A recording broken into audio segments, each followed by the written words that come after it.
Assalamu alaikum everyone. Welcome to this weekly session by PSMU, sponsored by Chase Securities. आज के session में हमारे साथ जो है वो director Chase Securities Mohammad Rizwan sahab मौजूद हैं. तो इस सेशन का आगाज बेसिकली रिजवान भाई से करते हैं. अस्सलाम वालेकुम रिजवान भाई.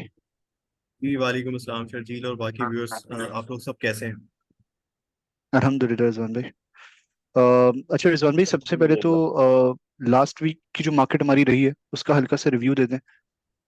लास्ट वीक जो हमने देखा उसमें मार्केट में जो है हमें सबसे ज्यादा कंट्रीब्यूशन बैंकिंग सेक्टर और बैंकिंग में भी मीजान की तरफ से देखने को मिली। इसके अलावा हमने ऑयल एंड एक्सप्लोरेशन सेक्टर में बेहतरी देखी, इसमें हमारी में की कंट्रीब्यूशन देखने को मिली। इसके अलावा हमने छोटे बैंकों में स्टैंडर्ड चार्टर्ड बैंक में एक अच्छी रैली देखी। बड़े बैंकों में MCB bank, National bank, UBL ने अच्छा कंट्रीब्यूट किया और लास्ट वर्किंग डेज में एचबीएल ने भी अच्छा कंट्रीब्यूट किया।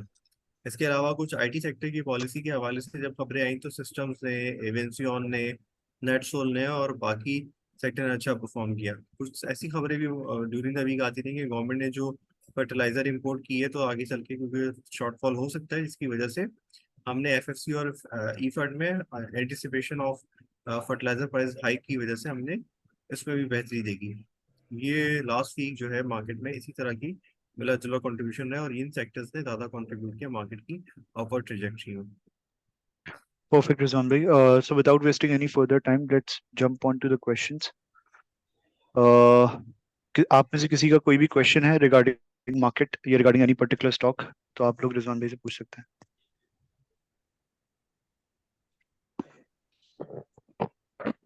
मेरा क्वेश्चन ये है कि ओवरऑल बैंकिंग सेक्टर के हवाले से कि क्या अभी इसमें और रूम है परफॉर्म करने का, और पर्टिकुलरली टू स्टॉक्स एचबीएल और बैंक अल्फला, बिकॉज ये दो ज्यादा चले नहीं है, तो काइंडली इस पे थोड़ी सी मुझे एक्सप्लेन कर दें. Thank you very much. ये अयाज भाई, आई गेस अयाज भाई ने सवाल पूछा था। अयाज भाई, बैंक अल्फला और एचबीएल में बिल्कुल रूम ज्यादा है और आई गेस एचबीएल की अभी एचबीएल ने परफॉर्म करना अब शुरू किया है। लोगों ने इसको अपने बाइंग रडार पे लेकर आए और अल्फला भी पिछले दिनों काफी ज्यादा सप्लाई के साथ परफॉर्म नहीं कर रहा था, बट एयर एंड रिजल्ट की वजह से मुझे लगता है कि इसमें भी रैली बन सकती है। जहां तक बैंकिंग सेक्टर की बात है, इंटरेस्ट रेट लोगों को लग रहा था कि दिसंबर की मॉनेटरी पॉलिसी में कम होना शुरू हो जाएंगे, लेकिन हमें जो लगता था और हमने अपनी डेलीज में लिखा भी है कि हमें लगता है फरवरी के बाद शायद इंटरेस्ट रेट में डिप आना शुरू हो। और हमें भी अपने कैलेंडर ईयर्स में लगता शजील एक काम कीजिएगा, बाकी सबको म्यूट कर दें ताकि ना फिर बीच में डिस्टरबेंस होती है। जिसको आप सवाल के लिए ओके करें सिर्फ उसको बोलें माइक।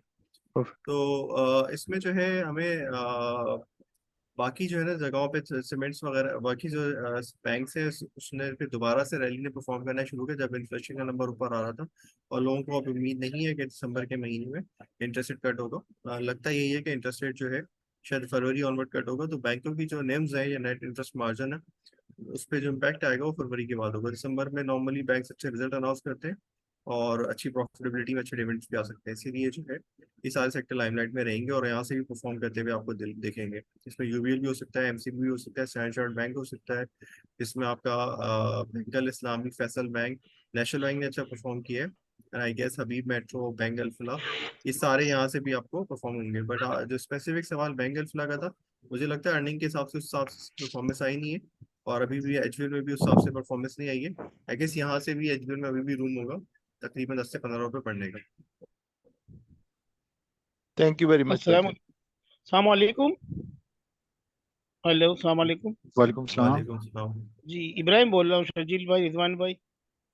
वालेकुम सलाम जी इब्राहिम भाई, क्या सवाल है? ठीक, मेरे दो सवाल है. एक तो ये कि पाकिस्तान ऑयल फील्ड के बारे में क्या लगता है यहाँ से, और शुगर्स मिल्स में मतलब इतनी तेजी नहीं है जैसे शाहमुराद शुगर्स वगैरह को कहाँ तक देखते हैं दिसंबर में. और पाकिस्तान ऑयल फील्ड में जो है ना क्वार्टर हर हर 6 मंथ पे डिपेंड आता है। दिसंबर के रिजल्ट के साथ अभी कैसा डिविडेंड एक्सपेक्ट कर सकते हैं, करेंसी निकली है और इनके पास जो पुराना कैश पड़ा उस पर इंटरेस्ट इनकम भी आई होगी, तो पाको का एक अच्छा डिविडेंड आ सकता है समवेयर अराउंड 40 रुपए से 60 रुपए के बैंड में। तो यहाँ से पाको परफॉर्म कर सकता है पाकिस्तान ऑयल फील्ड।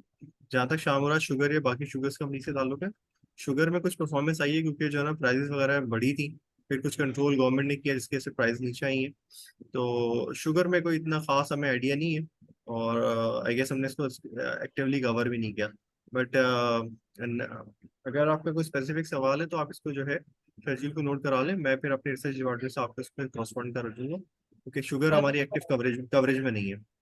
ठीक है, मेरा बस एक ही सवाल ये है कि शाहमुराद शुगर मिल्स के बारे में मुझे मतलब थोड़ा टेक्निकली मालूम करना था कि अगर वो मुझे कुछ टेक्निकल तो आप डायरेक्टली शेड्यूल भाई शर्जील से। भाई से, ठीक है चले, जी जी जी ठीक है। बिल्कुल। अस्सलाम वालेकुम जी, वालेकुम अस्सलाम। सर। मेरा सवाल PSMC है ना, इपाक सुजुकी मोटर्स, जिसकी डीलिस्टिंग का प्लान चल रहा है, तो ये आपको फर्दर कहाँ तक लगता है? अच्छा और सर, ये एक चीज सॉरी इंटरप्ट कर रहा हूँ आपको। एक आप सब लोगों सबसे रिक्वेस्ट है कि जब भी आप आए तो अपना नाम इंट्रोड्यूस करवा दें। उससे ये होता है कि मुखातिब करने के लिए पता चला था हम किससे बात कर रहे हैं, क्योंकि बार दफा आपका नाम सामने रिफ्लेक्ट नहीं हो रहा होता और बात चल रही होती है। जी जी, मैं सईद मनान बात कर रहा हूँ। मैं PSMC के लिए मालूम करना चाह रहा था, इसके प्राइस जब आपको मार्केट क्या में लगता है कि मार्केट में जो बातें कोट हो रही हैं, जो जी इनिशियल एक एक बात कोट हुई है, वो 780 रुपए की प्राइस सुना है कि शायद जो है कंपनी ने अभी इनिशियली एस्टिमेट आउट की है। बट ये कंफर्म जराए नहीं है, ये बातें बाजार में सर्कुलेट हुई, जिसकी बात से जो है ये परफॉर्म करता हुआ 550 रुपये हो गया है, और 550 600 रुपये करीब आ गया है। आई गेस अगर 780 रुपये की प्राइस है तो अभी भी जूस है, और 180 रुपये का जूस है, और उसमें देखा जा सकता है। प्राइसेस थोड़े जो बाजार बाजार में जो प्राइसेस कोट हो रही हैं वो कोई 1200 1300 रुपये 2500 रुपये तक की बातें हो रही हैं। बट आई गेस 780 और 800 रुपये की प्राइस ऐसी थी, जो अपना एवर हाई था 2017 का, वो भी यही था। अभी कंपनी की प्रॉफिटेबिलिटी तो हिसाब से नहीं बढ़ी है, बट लोग कुछ लैंड की वैल्यू और कुछ इसकी रिप्लेसमेंट कॉस्ट की वैल्यू के चक्कर में एक अनरियलिस्टिक प्राइस करें। बट आई गेस प्राइस शायद जो है 700 से 800 के दरमियान ही हो, और यही सुनने में आया बाजार में अच्छे सोर्सेज से कह लें, या इसको कुछ ऑथेंटिक सोर्सेज से कह लें। अच्छा सर, ये जो पूरा डीलिस्टिंग का प्रोसीजर होता है, जैसे अगर ये टाइमलाइन बता देते हैं और उस जी वक्त मार्केट में किसी ने सेल ना किए होते हैं, तो फिर एंड में जी क्या होता है ये, जी उनसे किस तरह आपको बेसिकली जो है ना, इसमें होता क्या है कि जी PSMC वाले जो है ना, स्टॉक एक्सचेंज की डीलिस्टिंग कमेटी के पास जाते हैं। उनके पास जाने के बाद जो है वो रेट अप्रूव होने के बाद वो बताते हैं कि जी इतने परसेंट अगर शेयर आपने उठा लिए तो आपकी डीलिस्टिंग अप्रूव हो जाएगी। फिर उस दिन के बाद से वो शेयर मार्केट से डीलिस्ट हो जाते हैं, जैसे हमने PS यूनिलीवर के केस में देखा था। और उस सर्टेन पीरियड 60 दिन का टाइम होता है, जिसमें जो है सर्टेन वॉल्यूम से जो है ना आपको जो भी प्राइस डिसाइड होती है, लेट्स सपोज 780 रुपए की प्राइस डिसाइड होती है, just just to give in example, और 2 महीने तक वो प्राइस स्टॉक मार्केट में कोट होगी।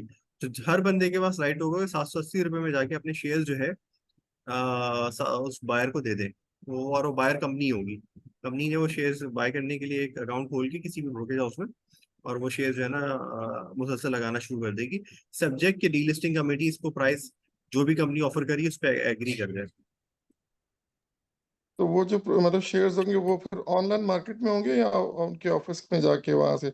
एक स्ट्रीम सिचुएशन में पूछना चाह रहा था जी सर मैंने आपको अभी एक्सप्लेन किया, शायद आप मिस कर गए। जी मैंने आपसे कहा कि जब डीलिस्टिंग कमेटी एक प्राइस ओके कर देगी, एग्री हो जाएगी, उसके बाद जो है आप वो कोई ना कोई ब्रोकर को चूज करेंगे। उसके बाद वो ब्रोकर जो है उसकी रिस्पॉन्सिबिलिटी होगी कि सर्टेन वॉल्यूम जो PSMC और डीलिस्टिंग कमेटी ने एग्री किया होगा, वो हर वक्त जो है ना उसको लगा के रखेंगे। और वो जैसे जैसे वो आपको या किसी को भी शेयर्स बेचना है, आप अपने शेयर्स जाके अपने ब्रोकर को बोलेंगे और वो बेच देंगे। मार्केट में वही बायर होगा, वो सारे शेयर जब हो जाएंगे। अच्छा, इसमें भी ना 100% नहीं होता कि 100% जो है ना सारे शेयर बेचेंगे तो डीलिस्टिंग कंप्लीट होगी।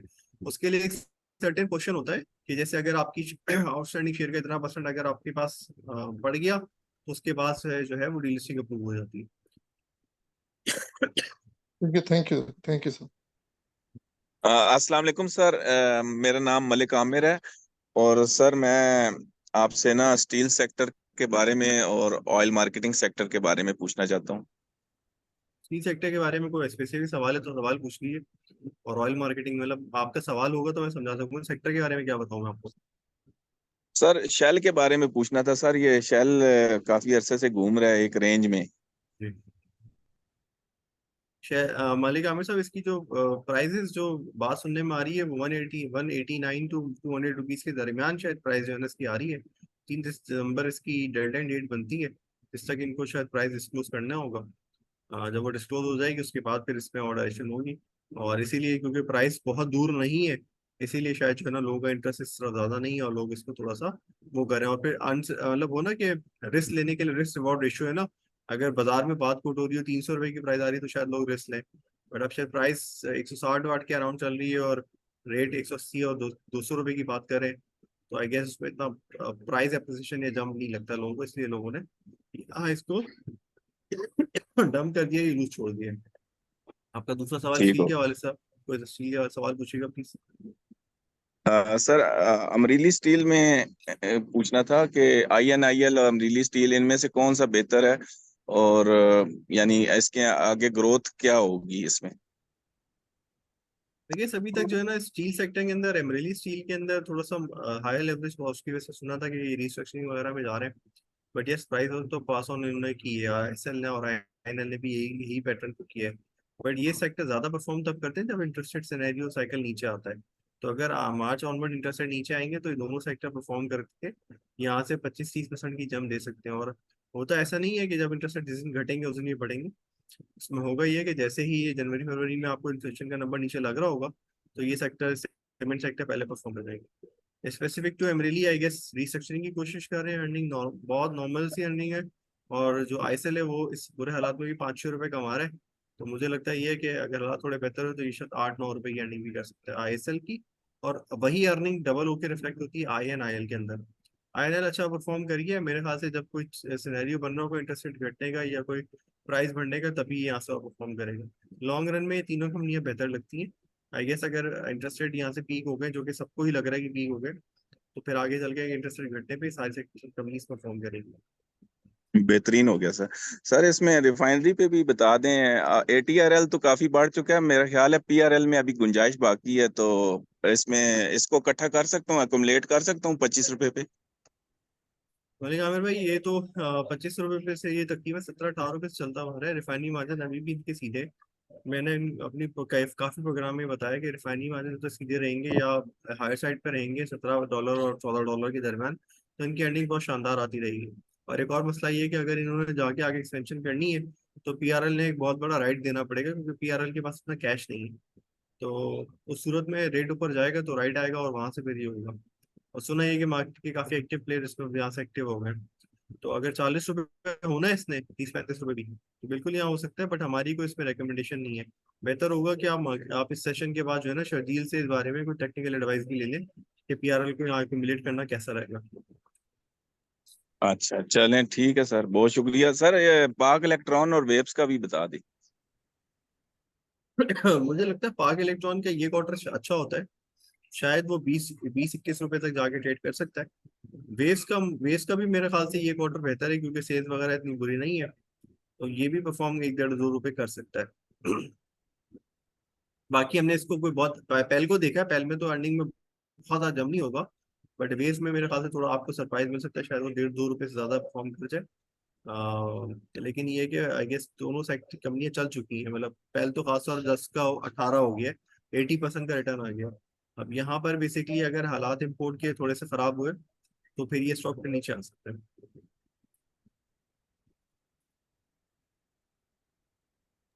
Thank you sir. सर अब मुझे आपसे पूछना था, चेस सिक्योरिटीज में अगर अकाउंट ओपन करना हो तो सर ये RDA वालों का कोई इशू चल रहा है इसमें, कि आम नॉर्मल अकाउंट हम खोल सकते हैं। आई थिंक हम सवालात पे रहते हैं मलिक साहब, आप इस सिलसिले में मुझसे और जो है शर्जील से कल सुबह ऑफिस आवर्स में रब्ता कर लीजिएगा।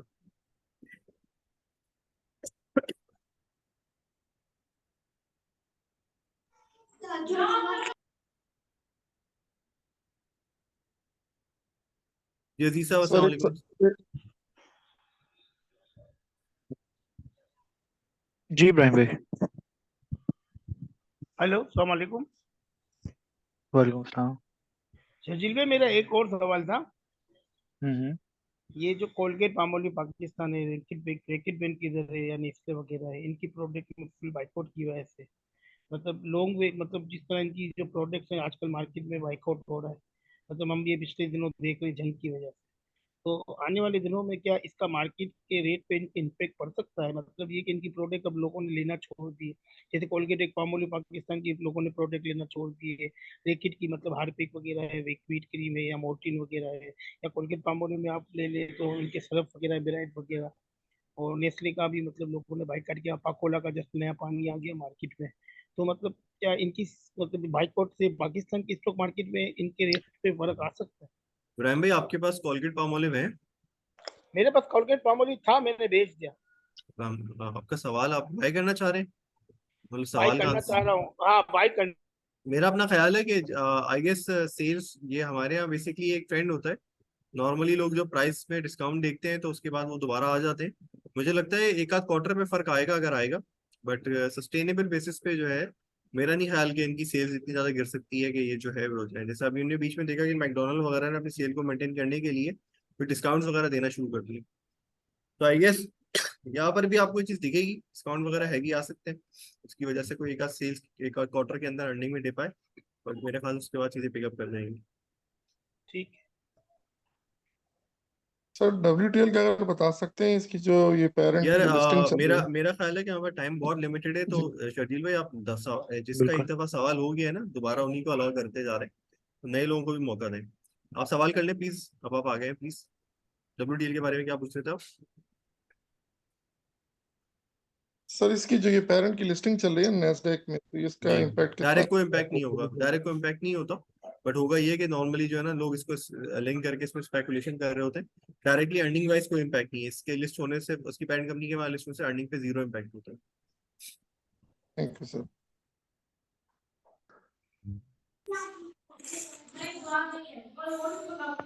जजीज साहब। जी अस्सलाम वालेकुम। रिजवान भाई, उमर बात कर जी रहा वालेकुम सलाम जी उमर साहब। हूँ। आईटी सेक्टर में एवीएन, नेटसोल ये तो चल गए, सिस्टम और टीआरजी इनको अभी टीआरजी तक ब्रेक।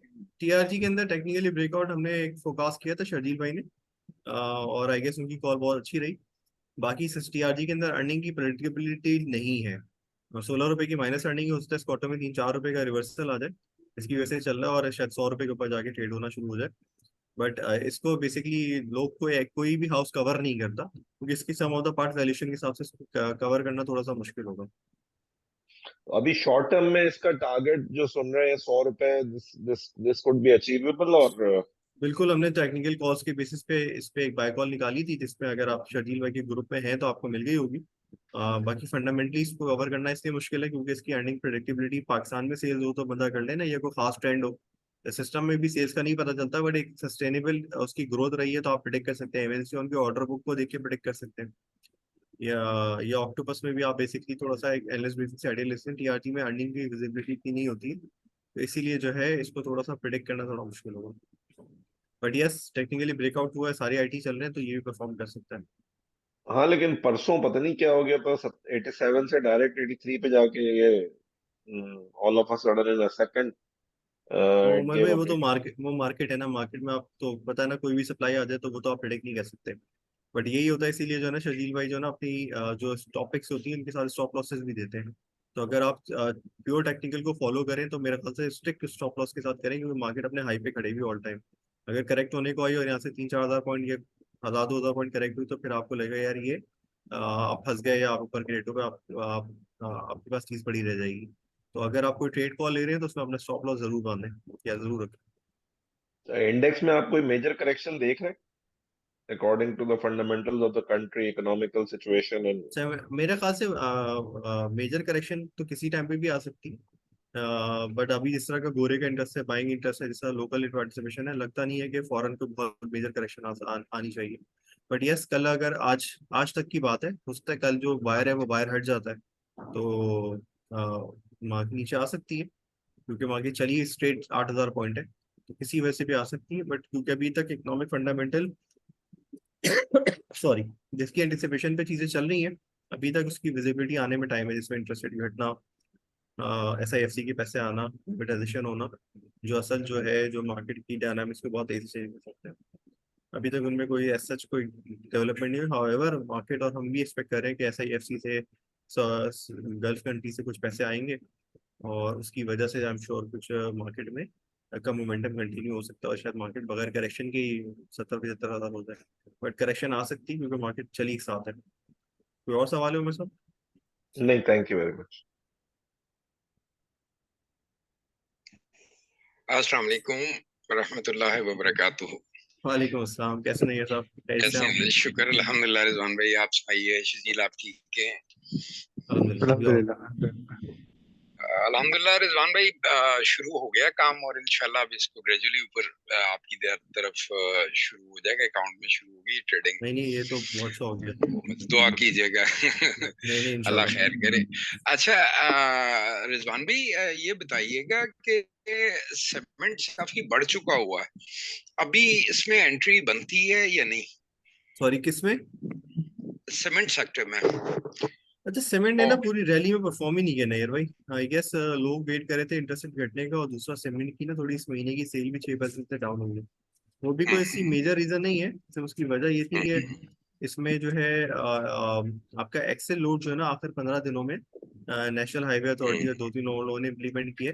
एक्सेल लोड में ये होता है कि जहाँ एक ट्रॉले में जो है 400 बोरियां जा रही होती थी, वहां अब 200 जा रही है, 800 से 200 जा रही है।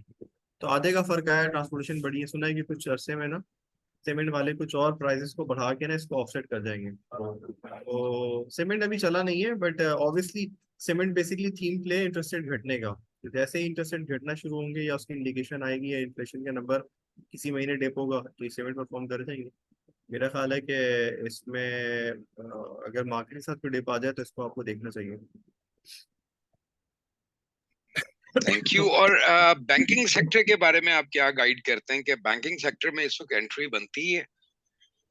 अगर इंटरेस्ट रेट कम होते हैं तो इससे उनकी अर्निंग पे जो इस्लामिक फैक्ट बैंक को आएगा डायरेक्ट इस्लामिक तो बैंक को डायरेक्ट फर्क पड़ता है, क्योंकि उनके पास करंट अकाउंट का नंबर है। जैसे मीज़ान का 49% का करंट अकाउंट का नंबर है, इसके पास करंट अकाउंट का नंबर ज्यादा होता है। समझ लें कि मुफ्त का पैसा बढ़ा हुआ है, उस पर आज मैं 20% कमा रहा हूँ, इंटरेस्ट रेट 15% हो जाएंगे तो मुझे इनकम मेरी कम हो जाएगी।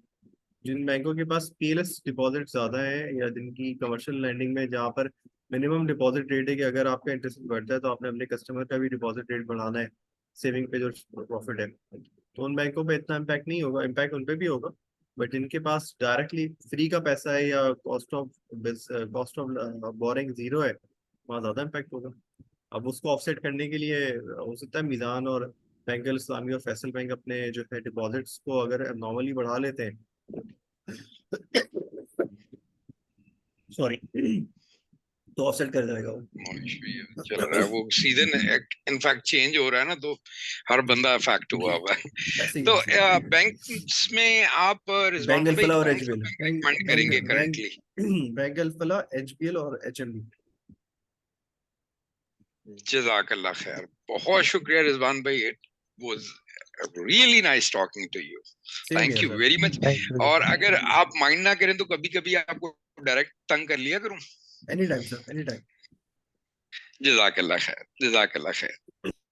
Next please.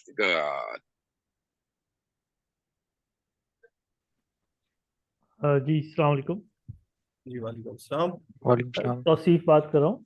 ये एक बड़ा बेसिक क्वेश्चन है और अपनी एजुकेशन के लिए, ये जो रोल ओवर वीक होता है इसके क्या सिस्टम होता है? Because when we consider week, जाहिर है एक वीक आखिरी 7 डेज जो मंथ के होते हैं उससे कोइंसाइड तो नहीं करता, फ्रॉम मंडे टू फ्राइडे।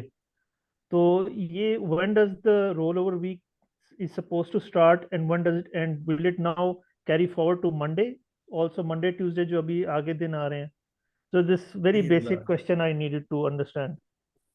इसमें होता ही है कि जो है ना लास्ट मंथ में जिसमें फ्राइडे मौजूद हो, जैसे अभी इस मंथ ये मंथ एंड नहीं हुआ पर रोल ओवर एंड हो चुका है, नवंबर के कॉन्ट्रैक्ट को दिसंबर में लोगों ने शिफ्ट कर लिए। तो आई गेस उस होता ही है कि ये वैसे तो कॉन्ट्रैक्ट अब स्टॉक एक्सचेंज ने जो है ना इस रोल ओवर की क्राइसिस को मिटिगेट करने के लिए तीनों रोल ओवर साथ खोले होते हैं, लेकिन इस वक्त आपके पास दिसंबर का कॉन्ट्रैक्ट भी अवेलेबल है, जनवरी भी अवेलेबल है और फरवरी भी अवेलेबल है। बट लोग क्या कहते हैं कि कॉस्ट ऑफ कन्वर्जन काफ़ी ज़्यादा होती है, 25 से 26% पे कॉस्ट ऑफ फंडिंग लोग बैंक्स प्रोवाइड कर रहे होते हैं या जो लेंडर है वो प्रोवाइड कर रहे होते हैं। तो लोग क्या करते हैं कि नॉर्मली बिल्कुल आखिरी मंथ वीक में जाके आप पोजीशन को कन्वर्ट करते हैं।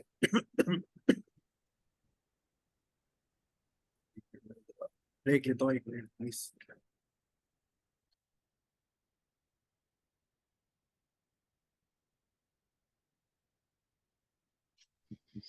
हाँ जी शजील, कहाँ गुम हुए हुए हैं? लिफ्टिंग कोई नहीं है? नहीं नहीं नहीं भाई, बिल्कुल आपके लिए हाजिर है किसी भी वक्त। सही सही, मैंने कॉल किया था, आज बात नहीं हो पाई आपसे, तो मैंने अच्छा कहा कभी बिजी होंगे। जी जी, अच्छा, नहीं नहीं, अभी मीटिंग के बाद इंशाल्लाह बात करते हैं इंशाल्लाह, हाँ, डिस्कस पॉजिटिवली, इंशाल्लाह। Something must have to discuss with you, तो इंशाल्लाह, डन डन। इंशाल्लाह इंशाल्लाह। अच्छा जी, इसमें जो है सवाल था आपका, तो बेसिकली रोल ओवर का ये होता है कि रोल ओवर लास्ट वीक, जिस जिस जिस लास्ट जो मंथ का जो लास्ट वीक होता है जिसमें फ्राइडे मौजूद हो, अगर अब जैसे अगला वीक भी इस मंथ के अंदर फॉल करता है, बट उसमें फ्राइडे इस मंथ में फॉल नहीं करेगा, तो इसीलिए इस मंथ में जो अभी जो वीक हमने गुजरा है, इसमें हमने नवंबर का पूरा रोल ओवर हो गया। इसके नॉर्मली अगर बाजार वीक होती है तो प्रेशर आता है। क्यों प्रेशर आता है? क्योंकि आप कन्वर्जन कॉस्ट दे रहे होते हैं, जैसे अगर बाजार नीचे होती है जरा सी भी, तो आपके ऊपर मार्क टू मार्केट लॉसेस भी आते हैं, बट तेजी की बाजार में रोल ओवर का कोई इम्पैक्ट नहीं होता। आई गेस आपको अंडरस्टैंड हो गया। कोई और सवाल है तो पूछ लें। हाँ जी, यस। बस सिंपली विद दिस रिगार्ड कि कुछ स्टॉक्स तो फ्यूचर्स में नहीं होते, तो अगर are they less likely to be affected के is the whole market gets affected so they are also नहीं, अफेक्टेड, क्या हो जाता बेसिकली है हाँ, जनरली? बेसिकली होता क्या है कि लेट सपोज आपके पास एक बंच ऑफ पोर्टफोलियो है, 40% is your portfolio is consist of leverage. तो अब अगर फर्ज करेंगे आपको लेवरेज पे हिट आ रही है, तो आप क्या करेंगे? या तो और पैसे डालेंगे, अगर आपके पास पैसे नहीं है तो आप अपनी कोई शेयर को बेचेंगे रेडी में just to maintain that margin. तो ऑब्वियसली ट्रिकल डाउन इफेक्ट तो होता है, ठीक बट है सर, आजकल नहीं है, बट आजकल नहीं आजकल है। नहीं। हाँ। Right, thank you very much.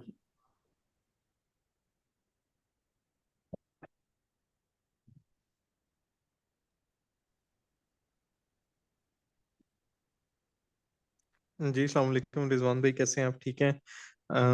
Thank you very much आपका यूज़फुल, बहुत सारी यूज़फुल इंफॉर्मेशन के लिए। अच्छा रिजवान भाई, मैंने एक चीज़ पूछनी थी कि एचपीएल का क्या कहते हैं, एचपीएल की जो बैलेंस शीट है वो इतनी क्लीन नहीं लगती है एज कम्पेयर टू बाकी जो बिग बैंक्स हैं। जी एचबीएल के डिपॉजिट भी सबसे ज्यादा है, 4 ट्रिलियन के करीब है।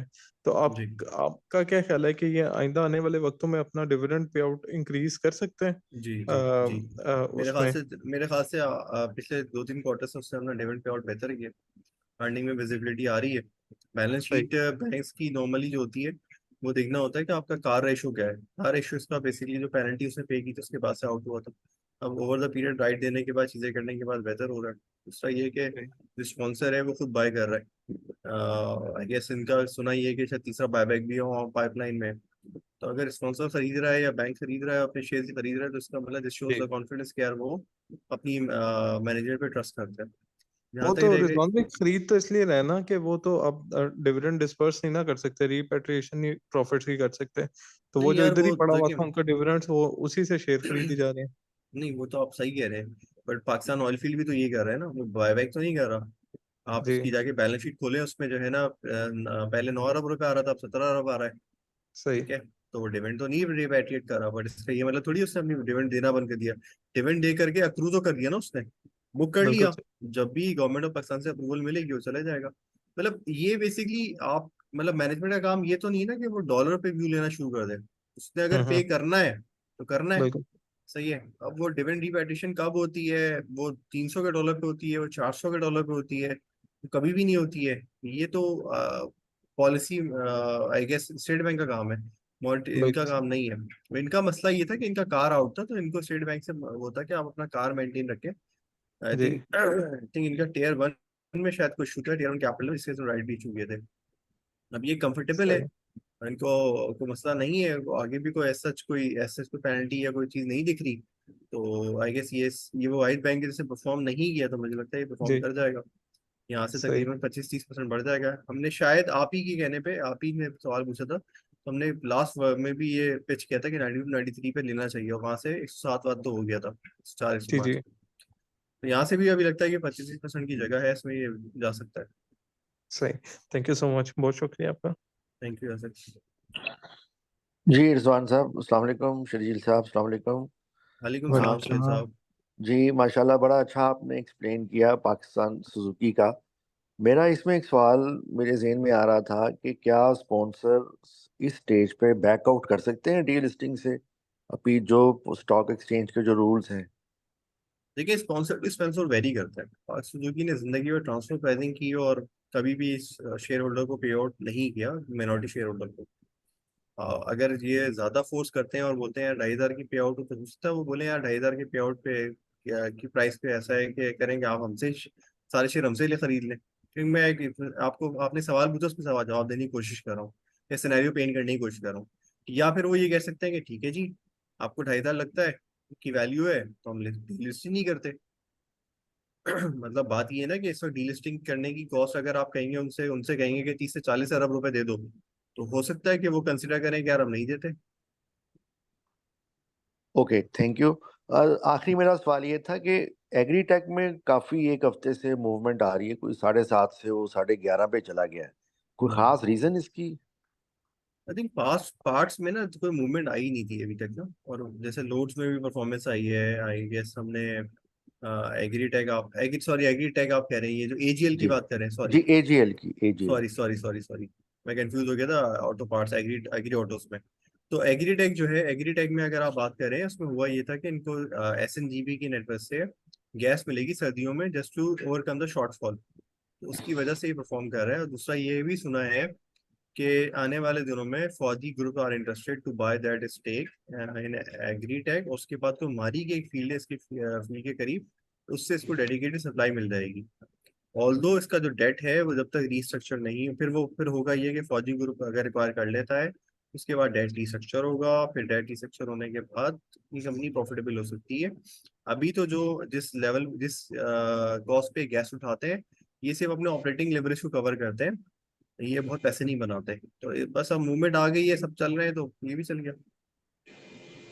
जी बहुत शुक्रिया, माशाल्लाह, बहुत अच्छा आपने एक्सप्लेन किया, thank you very much. Welcome.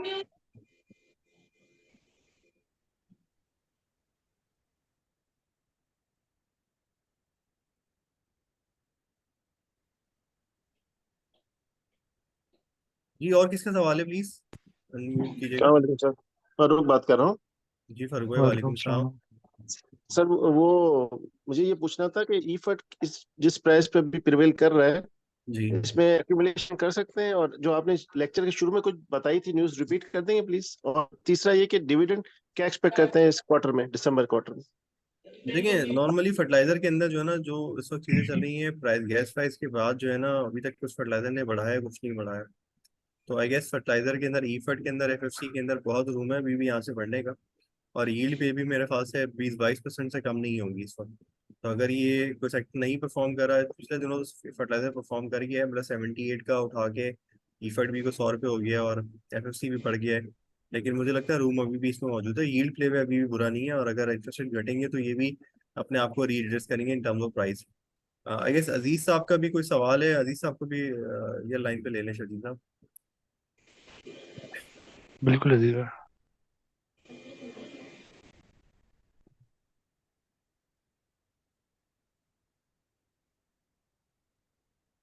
जी अस्सलाम वालेकुम, कौन साहब? जी अस्सलाम अयाज वालेकुम। आई गेस अजीज साहब से पहले बात कर लेते हैं, फिर उसके बाद एक सवाल ले लेते हैं। जी अजीज साहब अस्सलाम वालेकुम। वालेकुम सलाम। भी क्या हाल चाल है, ठीक ठाक है? जी जी, अल्लाह का शुक्र है। जी अजीज साहब। अच्छा, मेरा सवाल भी रिलेटेड एफर्ट ही था कि क्या यहाँ पे इसको बाय करना बेहतर रहेगा या होल्ड करें थोड़ा सा, क्योंकि कुछ बाय है देखें एंड। देखें, दो चीजें हैं। बात ये है कि मार्केट ना रिलेटिव टर्म में परफॉर्म कर रही है ना, सीमेंट नहीं चल रहा, सीमेंट की खबर आएगी वो चल जाएगा।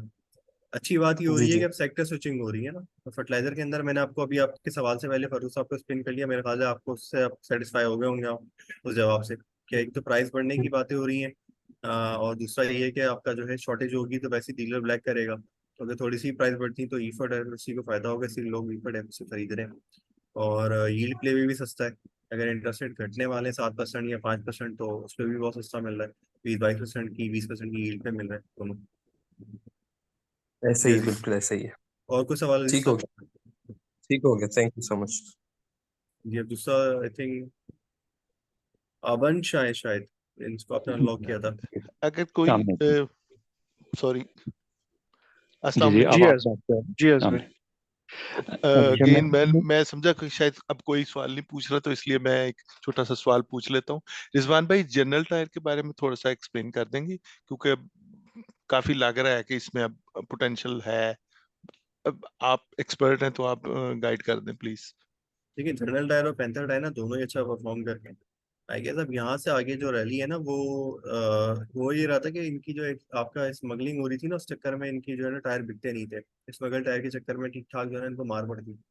अब थोड़ा सा जो है ना डॉलर भी रुका है, रबर की प्राइस भी रुकी है, स्मगलिंग भी रुकी है, तो आगे आने वाले दिनों में आपको जनरल टायर की अर्निंग अच्छी दिखेगी। दूसरा ये होता है कि ओईएम कॉन्ट्रैक्टर है ना, सेल्स जो होती है वो सारी जनरल टायर से होती है। गाड़ी में पहला टायर जनरल टायर का लगा हुआ था। तो अर्निंग वाइज तो बुरा नहीं है, चल गया है। बट मुझे लगता है जैसे अब आप मिसाल मिसाल के तौर पे एयर लिंक का सवाल शायद अजीज साहब ने पूछा था, एयर लिंक 22 से 62 हो गया है, 65 हो गया है। बट अर्निंग वाइज तो अभी मेरे ख्याल 10-12 रुपए की अर्निंग है। पीएबीसी में भी आई गेस हमने शर्जील भाई ने लास्ट वर्किंग में ब्रेकआउट की खबरें दी थी। तो पीएबीसी हो गया, एयर लिंक हो गया, ये परफॉर्म कर चुके हैं। बट इनमें जो सबसे ज्यादा पैंथर और जनरल टायर और सर्विस एसजीएफ जो है, सर्विस फुटवेयर शायद उसमें भी ग्लोबल पोटेंशियल है। Global footwear. ग्लोबल फुटवेयर, तो आई गेस ये सारे वो स्टॉक्स हैं जिनमें आपको थोड़ा सा होल्ड करना पड़ेगा।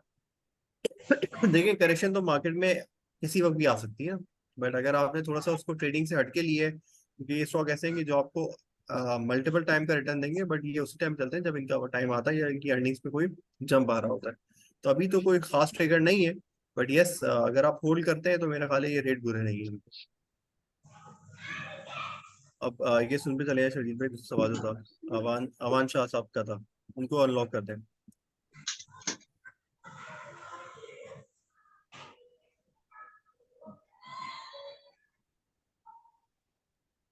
शजील में बाकी सबको भी अनलॉक कर दें, सिर्फ उनको लें अमान शाह, उसके बाद फिर बाकियों को लें। जी अस्सलाम वालेकुम। जी वालेकुम अस्सलाम जी सर। हमारी बात पर अच्छा, मैंने ये एक जगह कोरिलेशन पढ़ा था सीमेंट वर्सेस स्टील का, कि जी जब भी होता है सीमेंट होता अब होता है तो स्टील उससे डबल परफॉर्म करता है।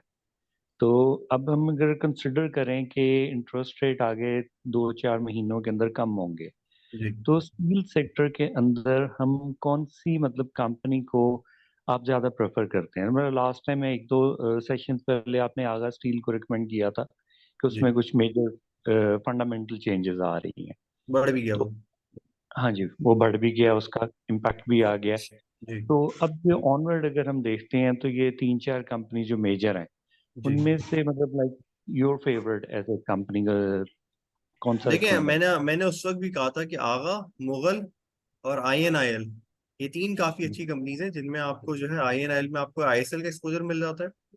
और आई आगा स्टील के अंदर एक डिफरेंट स्टोरी है, वहां आपको फायदा हो जाएगा। मुगल के अंदर जो है वो कॉपर की जो है एक्सपोर्ट के अंदर जा रहे हैं, तो वहाँ एक अच्छी स्टोरी मिल जाएगी।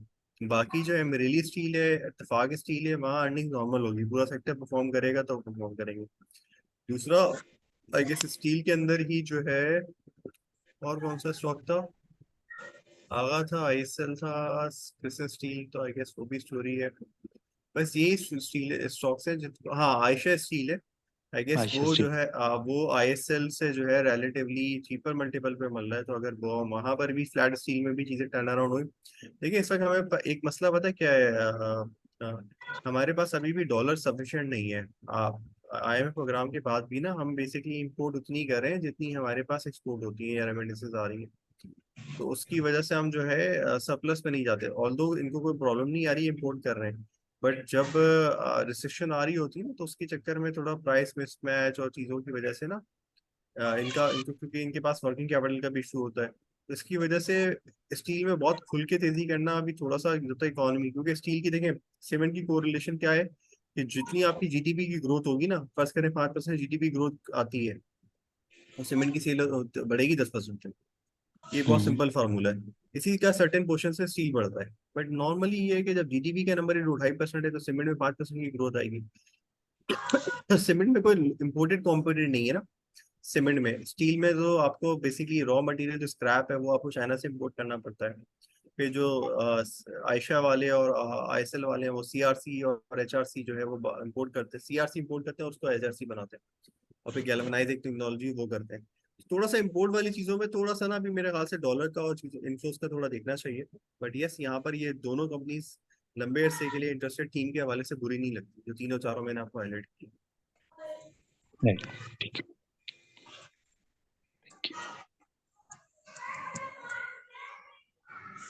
अस्सलाम वालेकुम रिजवान भाई, नईम बोल रहा हूँ। जी सर, नहीं भाई हुक्म करें। सवाल बताएं। अच्छा रिजवान भाई, ये थोड़ा सा मुझे बताएगा ओवरऑल एक ओवरव्यू टेक्सटाइल सेक्टर का, और इसमें टेक्सटाइल सेक्टर में फिर इंटरलूप और गुलियामत का अगर हम कंपैरिजन करें करंट मार्केट रेट पे, तो किस में एंट्री मतलब आप वो करे सजेस्ट करोगे? यार इंटरलूप में बेसिकली आने वाले दिनों में कुछ इन्होंने एक्सपेंशन इस तरह की है कि वो जिस जिस जिस सेगमेंट पे काम कर रहे हैं, एक तो वहाँ के स्पेशलिस्ट हैं, पाइनियर हैं, मार्जिन अच्छे हैं, दुनिया का 7% मोजे बनाते हैं। इंटरलूप ठीक है। गुल अहमद का मसला ये था कि एक जमाने में सुना था कि आइडियाज लिस्ट हो जाएगा तो उससे उसकी वैल्यू अनलॉक होगी, फिर पता चला आइडियाज लॉस में। अब शायद सुना है कि आइडियाज दोबारा से कुछ प्रॉफिटेबल होने जा रहा है, तो शायद आइडियाज की लिस्टिंग की दोबारा से बातें हो रही हैं। तो ये स्टोरी इसमें बिल्कुल बन सकती है। बट अगर आप थैंक यू। कंपैरिजन करेंगे तो मेरा ख्याल है बेहतर कंपनी फिर भी इंटरलूप ही होगी। Thank you Rizwan, thank you.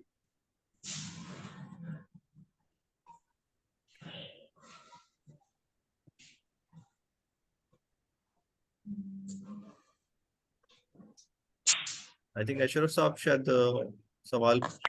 बिल्कुल अशरफ भाई। सलामकुम सर। जी वालेकुम अस्सलाम जी अशरफ भाई।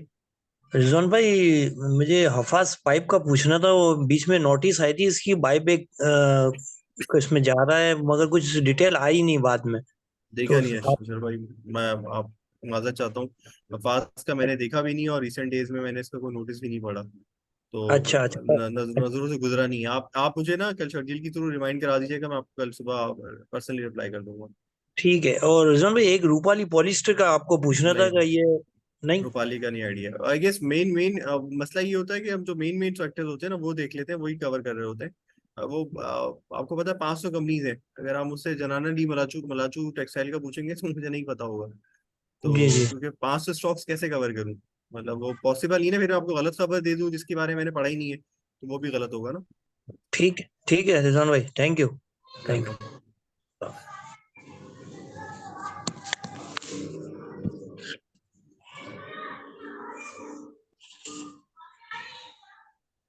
दिल पे और किसी सवाल है प्लीज।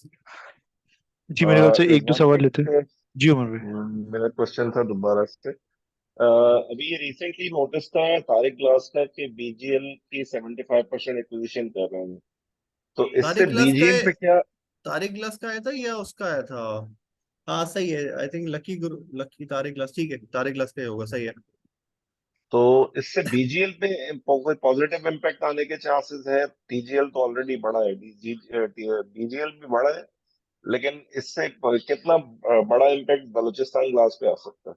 यार एक्विजिशन का ऑब्वियसली उमर भाई, पाकिस्तान में गैस नहीं है, इनके दो प्लांट जो एक्वायर हो रहे हैं वो ठीक है, बट वर्किंग कैपिटल का चाहिए होगा मसला।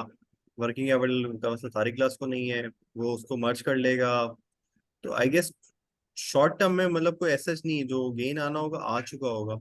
कोई मार्केट इतनी भी इनएफिशिएंट नहीं होती, मतलब आउटराइट नहीं देगा। बट मैं आपको चले आप खैर अब एक काम ही करते हैं, हम यहाँ सवालात को छोड़ के कुछ ऐसे स्टॉक्स हैं जिसमें हमने देखा है, जिसमें हमें लगता है कि यहाँ से हो सकता है।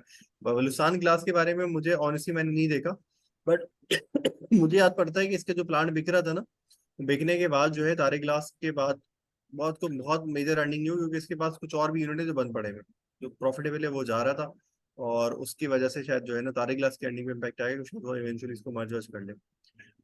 बट हमने रिसेंटली अभी हम नेटवर्क डिस्कवर किया है, हम नेटवर्क में हमें लगता है कि शायद जो है वो कंपनी है जो परफॉर्म नहीं कर रही थी आईटी में या गोरी के लिए रडार पे होगी, वो देखा जा सकता है। आई गेस यहाँ से एबट लेबोरेटरीज को देखा जा सकता है। ये वो कंपनीज है जो हम आपके लिए नेक्स्ट वीक के लिए बता रहे हैं, या थोड़ा लॉन्ग रन के लिए, जो कि हमारे पास अच्छे स्टॉक्स हो सकते हैं पोटेंशियली। अच्छा हमने इसको थोड़ा सा देखा है, शायद जो है इस तरह की बातें हैं, but I am not sure. शायद हमने पीटीसीएल की कुछ जमीनें वगैरह जो है ना कुछ बिक रही हैं, और शायद उसका कोई एक वन ऑफ गेन वगैरह आ सकता है। कुछ पंजाब में तो कुछ इसकी कहानी स्टार्ट हुई है। और दूसरा ये कि जो है ना सुना ये कि जैस भी जो है वो लिस्टिंग के प्रोसेस में एक आध लोगों के पास गया है।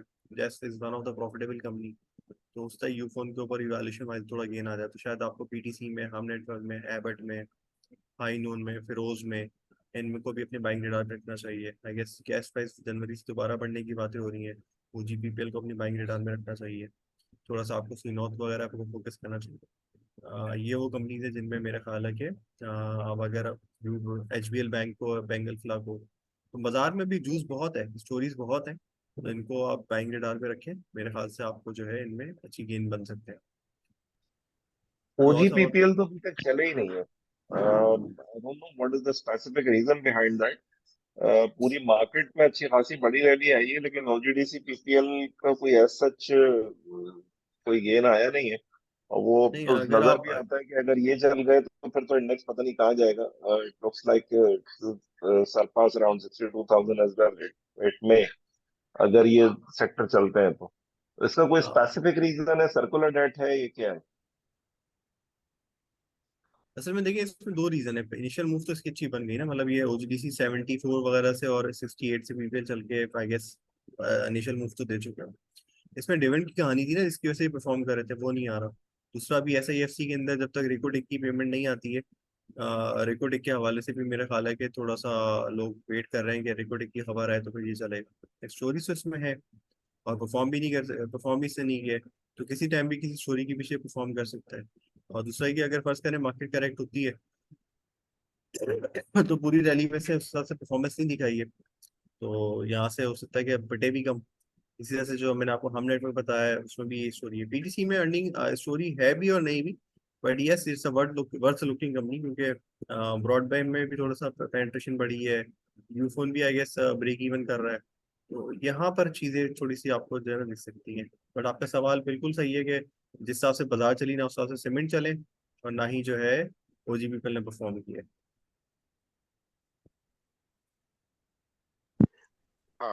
सॉरी रिजवान भाई, आपको दोबारा डिस्टर्ब कर रहा हूँ। मैंने कहा अभी कोई क्वेश्चन बीच में नहीं है, तो आप पावर सेक्टर को अभी कैसा देख रहे हैं इन फ्यूचर शॉर्ट टर्म पे? यस, जैसे जैसे सर्कुलर रेट हल होता रहेगा, आपको पावर सेक्टर में सरप्राइजेस मिलते रहेंगे, चाहे वो कैप्को हो, चाहे वो आपका अब power Nishat Nishat power, Hub power, I guess Nishat Chunian power, सारे आप देखें ना, इन हालात में भी बेबी लाल पीर और ये सारे कहाँ से कहाँ चले गए। जवान साहब, फारूक बात कर रहा हूँ सर। एक स्क्रिप्ट लौट के मैं उसके बारे में पूछना था, उसकी जो margin bike. Margin margin driven है, गैस प्राइस बढ़ गई है, बीच में प्लांट बंद हुआ था क्योंकि माल नहीं बिक रहा था। अभी तक खबर नहीं आई है माल को, मैंने नजरों से नहीं देखा, आप चेक कर लीजिएगा कि लौटे का प्लांट स्टार्ट नहीं, हुआ ही नहीं हुआ उसका वो बिक रहा डील हो रही थी ना, उसका पूछना था। है। तो डील पे उसकी भी देखें, लकी ग्रुप ने लेना है, डॉलर है नहीं, पैसे कैसे देंगे आप? इसी वजह से जी। डील जो है ना काफी अच्छे से लिम्बो में है, इस पे कोई खबर आई नहीं है। बट यस, जो डील की प्राइस लास्ट कोट हुई थी वो 34-37 रुपीज थी। बट ये है कि वर्थ वर्थ टेकिंग।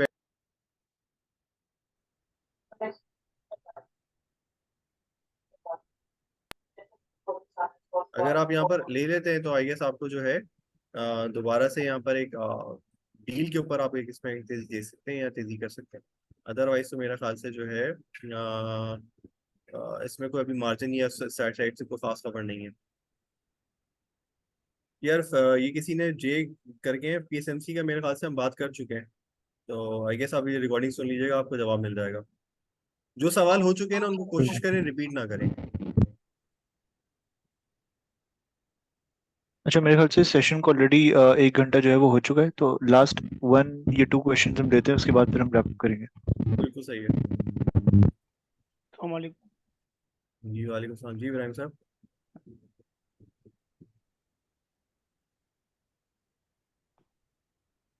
मेरे ख्याल से अब्दुल रहमान है। जी अब्दुल रहमान साहब।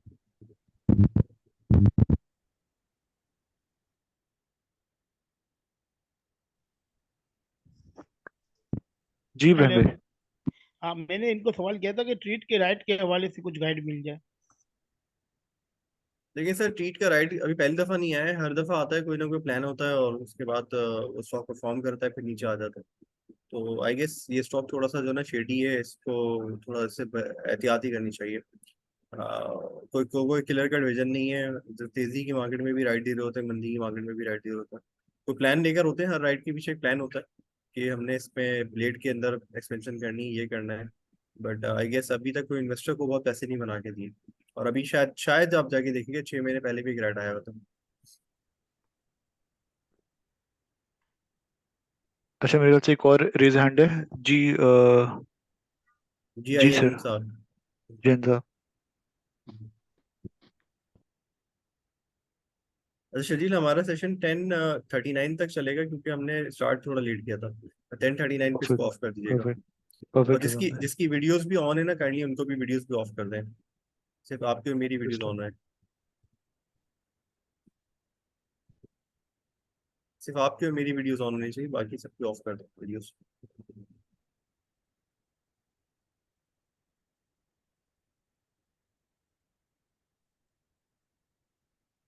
डॉलर की क्या एंटिसिपेशन देख रहे हैं रिजवान भाई कमिंग डेज में?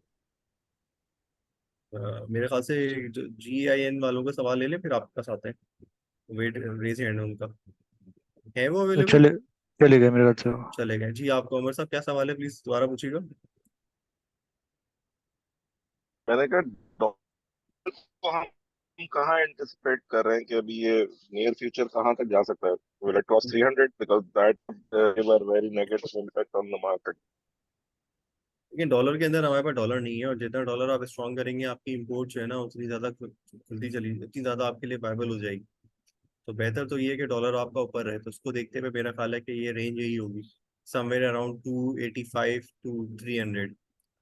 तो आने वाले दिनों में अगर आपका इंच बाय इंच अगर डॉलर बढ़ता भी रहता है, तो मेरा नहीं ख्याल के जो है आपको कोई प्रॉब्लम हो जाए। डॉलर का रेट शायद 300 के करीब ही होगा। बट इस नीचे आने के चांसेस मुझे कम लगते हैं, जब तक कोई बहुत मेजर मैसिव फ्लोज ना आ जाए जो आपकी एक्सटर्नल फंडिंग को भी मीट कर सकें, और अगर आप इंपोर्ट खोलते हैं खुल के और डेफिसिट रन करते हैं तो उसको भी फंड कर सकें। तो ऐसे हालात अभी नहीं लगते।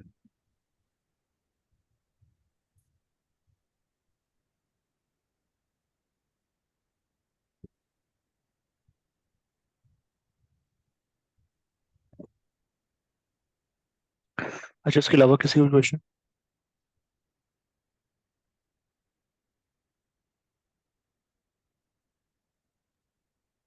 अस्सलाम वालेकुम शर्जील ठीक भाई। तो मैं अस्सलाम पूछना वालेकुम कोई वकास भाई। वालेकुम सलाम। मैंने कहा मैं भी पार्टिसिपेट करता हूँ। मार्केट तो बिल्कुल चल नहीं बिल्कुल रही, चले बिल्कुल कल में आ जाए। अच्छा, बिल्कुल वकास भाई। मेरा भाई से सवाल ये था कि यूनिटी के बारे में कोई एक्सप्लेन कर दें, क्या कहते हैं, वकास भाई, यहाँ आपका से चल सवाल सकता है? किससे किससे है? मुझसे या शजील भाई से? नहीं यूनिटी नहीं रिजवान भाई, नहीं, आपसे आपसे आपसे। आपसे सॉरी, अच्छा, आपसे। यूनिटी का मैंने जो लास्ट फाइनेंशियल देखे थे, मैंने उसको आपस में अपने प्रोग्रामों में किया हुआ है। कंपनी बेसिकली बहुत ज्यादा मार खा रही थी एक्सचेंज लॉसेस की वजह से। करेंसी लेवल पे स्टेबल हुई थी, फिर दोबारा बढ़ी है। मेरा ख्याल है एक्सचेंज लॉस कम होंगे तो इसकी अर्निंग अच्छी आएगी, ये यहाँ से परफॉर्म कर सकता है। और आई गेस यहाँ से भी 30-20 रुपए जैसा हो सकता है।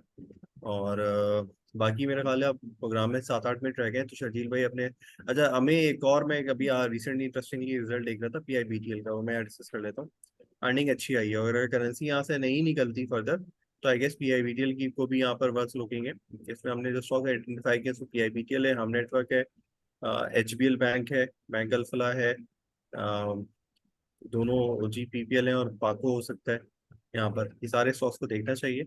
इसमें PIBTL भी देखिएगा और PTC भी देखिएगा। PIBTL की तो खैर रिजल्ट अच्छे आए, 25 क्वार्टर की अर्निंग है। इसमें एक्सचेंज लॉस का मसला था इनको, वो काफी हद तक जो है अभी करेंसी स्टेबल हुई है, तो इनको थोड़ा सा वहाँ यहाँ फायदा हुआ है।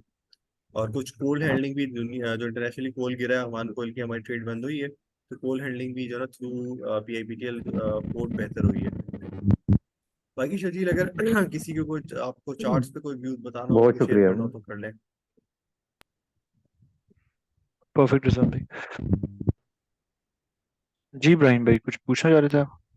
नहीं नहीं, मैंने आपसे बस वो शामराज शुगर मिल जब आप देख ले तो मुझे बता दीजिए। Perfect Ibrahim, perfect. इब्राहिम भाई, ये शाम मुराद शुगर देखें, हमारी कवरेज में है भी नहीं, और हम कोशिश करेंगे कि आपको कोई जवाब दे सकें, लेकिन हम कमिट इसलिए नहीं कर सकते क्योंकि बहुत सारी कंपनीज ऐसी होती हैं जिसके बारे में व्यू बनाने के लिए पहले खुद देखना पड़ता है। हम आपको प्रॉमिस नहीं करते, बट ट्राई करेंगे कि शाम मुराद पे आपको कोई बेहतर जवाब दे सके। Thank you. Perfect. Hello. Hello जी नदीम भाई। जी, बेसिकली मुझे पूछना था ये FCCL के बारे में, अगर आप थोड़ा सा टच करते हैं इसको। देखिए, फौजी सीमेंट के अंदर ये परफॉर्मेंस आ गई है। यहाँ से सीमेंट चलेंगे तो इनके पास एक्सटेंशन आ चुकी है, अस्करी का मर्जर हो चुका है, तो थोड़ा सा शुरू में डेप्रिसिएशन के से तंग करेगा, बट फिर भी 90 पैसे की अर्निंग है। 4.5-5 रुपए की अर्निंग पे कम से कम 20-22 रुपए का तो बहुत मजे से हो जाएगा। और फिर यील्ड प्ले भी बुरा नहीं है, तो फौजी सीमेंट को देखा जा सकता है। Okay, thanks. परफेक्ट। अच्छा शजील भाई, बाकी जो है सबको म्यूट करके आप अपना जो टेक्निकल व्यू है for the market next week वो दे दें और फिर प्रोग्राम को रैप अप करते हैं। परफेक्ट रिजवान भाई। अच्छा, बेसिकली मार्केट तो बुलिश ही लग रही है, although indicators are pretty much overheated. अगर हम आरएसआई वगैरह को भी देखें तो वो काफी हायर रेंज में जो है वो ट्रेड कर रहा है। तो एज पर इंडिकेटर्स मार्केट, क्योंकि इंडिकेटर्स वगैरह ये इंडिकेट कर रहे हैं ओवरहीटेड है, तो वो कम से कम वो वाला व्यू तो हमारा इंटैक्ट रहेगा ही कि मार्केट में कंसोलिडेशन या करेक्शन जो है वो ड्यू तो है। लेकिन मार्केट का मोमेंटम, ये प्राइस एक्शन जो है वो हमें एज सच कोई बहुत ज्यादा वीकनेस वगैरह शो नहीं करा। ऑल्दो हमने जो फ्राइडे की कैंडल बनती हुई देखी है उसको हम टेक्निकल टर्म्स में जो है वो आप कहने के शूटिंग स्टार कहते हैं, जो कि एक बेयरिश रिवर्सल पैटर्न होता है और जो उसके बाद जो है ना यूजुअली हमें ट्रेंड रिवर्सल नजर आता है, but there is no confirmation yet. Momentum के हवाले से बात करें, लेवल्स के हवाले से अगर हम बात करें तो ड्यूरिंग द वीक हमने ये शेयर करा था अपने क्लाइंट्स के साथ कि मार्केट की काफी स्ट्रॉन्ग रेजिस्टेंस आ रही थी 58,800 के लेवल्स के करीब लगभग। तो थर्सडे को मार्केट ने जो है वो उसको ही ब्रेक कर दिया था और उसके ऊपर जो है वो क्लोजिंग दिखाई थी। तो लेवल्स वाइज मार्केट अभी फिलहाल अपनी एक बहुत जो एक बहुत क्रूशियल रेजिस्टेंस थी, बहुत स्ट्रॉन्ग रेजिस्टेंस थी, उसको ब्रेक करके उसके ऊपर जो है वो ट्रेड कर रही है। तो फिलहाल हमारी एंटिसिपेशन ये है कि towards the down side market अगर इनकेस डिप वगैरह लेती है तो 58,800 पे, 58,700, 58,800 पे हमारी काफी क्रूशियल सपोर्ट रहने वाली है। एंड टुवर्ड्स द अपसाइड हम ये एंटिसिपेट कर सकते हैं कि मार्केट की जो अगली रेजिस्टेंस आएगी वो ऑलमोस्ट 60,000 के लेवल्स के करीब आएगी। तो 60,000 क्योंकि मार्केट का एक काफी अहम साइकोलॉजिकल बैरियर है, तो वहां पे हो सकता है हमें एग्जॉशन वगैरह जो है वो नजर आए। 59-60 की जो रेंज है ना एक ओवरऑल, ये यहाँ पे मार्केट स्टक हो सकती है, तो हमारा व्यू ये है। और based on indicators we are anticipating कि एक करेक्शन कंसोलिडेशन ड्यू है। अब वो कब नजर आती है वो हमें देखना है, क्योंकि प्राइस एक्शन पे अभी एज सच कोई वीकनेस नहीं है, यही नजर आता है बजाहिर कि मोमेंटम वगैरह जो है वो कंटिन्यू रह सकता है। उसके बाद अगर हम टॉपिक्स की बात करें तो टॉपिक्स में हमारे पास बैंकिंग सेक्टर के अंदर जो है वो एचपीएल और एचबीएल और फेसल बैंक हमें लगता है कि ये अच्छे लग रहे हैं। नेशनल बैंक की हमारी लास्ट वीक कॉल थी तो उसने जो है वो काफी बेहतर परफॉर्म करा है। अभी फिलहाल एचबीएल और फेसल बैंक में हमें मोमेंटम वगैरह कंटिन्यू होता हुआ नजर आ सकता है। उसके अलावा हमारा व्यू ये है कि हम नेटवर्क जो है वो looks really good on charts as well. इसकी भी हमारी कॉल थी, तो हम नेटवर्क में भी मोमेंटम वगैरह कंटिन्यू होता हुआ नजर आ सकता है। इसके अलावा टेक्नोलॉजी सेक्टर के अंदर सिस्टम्स का भी जो है वो रिसेंटली एक ब्रेकआउट हुआ है, फ्रेश ब्रेकआउट हुआ है, जो कि हमने थर्सडे को शेयर करा था। फ्राइडे को उसके अंदर मूव बनी भी फिर थोड़ी बहुत, क्योंकि मार्केट में करेक्शन आई तो वो भी थोड़ा नीचे आ गया। तो वो एक इंटैक्ट कॉल है हमारी, उसको जो है वो आप देख सकते हैं। सिस्टम्स में आपको एक यहाँ से एक मूव जो है वो नजर आ सकता है। नेटसोल ने काफी ऑलरेडी अच्छा मूव दे दिया है। टीआरजी अब भी लगता है हमें कि ऑल्दो उसके अंदर सेकंड सेशन के अंदर थोड़ी बहुत सेलिंग आ गई थी, but the call is still intact, उसके अंदर मूव बन सकता है, तो उसको जो है वो आप देख सकते हैं। एवीएन में जो है वो मोमेंटम वगैरह कंटिन्यू होता हुआ नजर आ सकता है, तो उसको भी आप जो है वो देख सकते हैं। फिलहाल अभी हमारी ये टॉपिक्स हैं। पीटीसी भी फिलहाल सपोर्ट की करीब ट्रेड कर रहा है, उसका ब्रेकआउट हुआ था, उसका रीटेस्ट हो रहा है अभी फिलहाल, तो उसको भी आप देख सकते हैं। उसमें भी एक कॉल इंटैक्ट है हमारी, ऑल्दो उसके जो हमारे एक आध टारगेट्स है वो हिट हो चुके हैं, लेकिन यहाँ से आप एंटिसिपेट कर सकते हैं कि फर्दर वो अपने मूव को जो है वो कंटिन्यू कर सकते हैं, क्योंकि रिजवान भाई ने भी जो है वो अभी उसके हवाले से जो है एक फंडामेंटली उसको जो है वो कवर करा था, तो उसको भी जो है वो आप देख सकते हैं। तो ये फिलहाल हमारी टॉपिक्स है। मार्केट में हमें ये लगता है कि मोमेंटम कंटिन्यू होगा। इंडिकेटर्स ओवर हीटेड है तो करेक्शन वाला व्यू हमारा इंटैक्ट है, और 59-60 की रेंज थोड़ी चैलेंजिंग रहेगी। तो यहाँ पे हो सकता है आपको थोड़ा ये स्टक होता वही नजर आए इंडेक्स। आई थिंक यहाँ पर हम अपने सेशन को एंड करते हैं।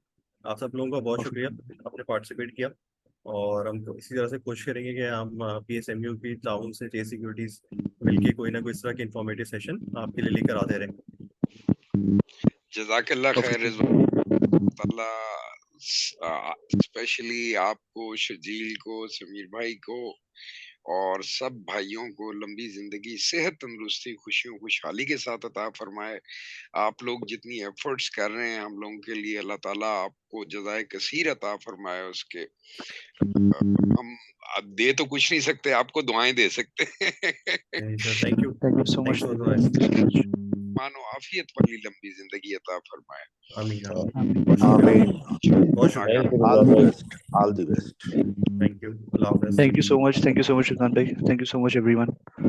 अल्लाह हाफिज़। Thank you. अल्लाह हाफिज़।